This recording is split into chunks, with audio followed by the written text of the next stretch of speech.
Iki ngono ceritane ewonan setan manut nang Yesus nurut kitab suci.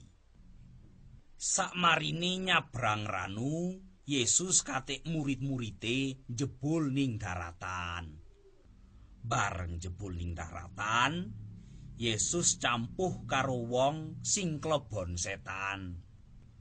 Wong iku wis suwe ora keklamben, manggone ora ning omah, tapi ni manggon ning kuburan. Masya mari ditaleni, masya mari dirante, tapi ya ujul wae. Bareng campuh, Yesus ngongkon setan iku metu.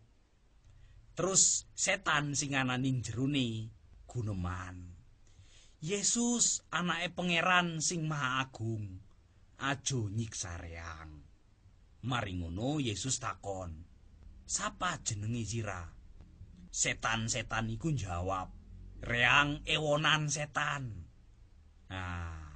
Wong iku guneman ngono merga dileboni ewonan setan. Ketepaan ning kono ana babi-babi sing diingon. Teruse setan-setan iku njaluk temenan nang Yesus.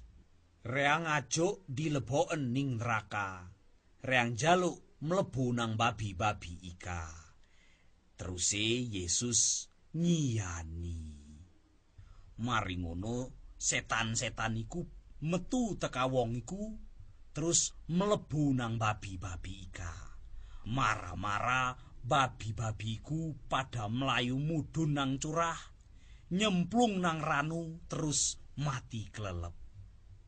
Ndeleng kedadean iku, wong-wong sing ngangon babi-babi pada mlayu nang kota ndongengen kedadean iku nang warga sekitare kono. Mari ngono warga kono pada teka ndeleng wong sing diwarsen mau wis keklamben terus lungguh ning pinggire Yesus. Warga kono pada keweden terus njaluk Yesus ninggalen nggon kono. Pas Yesus kate budal, wong sing diwarsen mau njaluk kepengin melu, tapi ne Yesus guneman.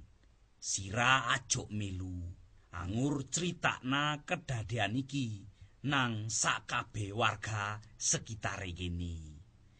Terus wong iku nglakoni paran sing dikongkonen Yesus.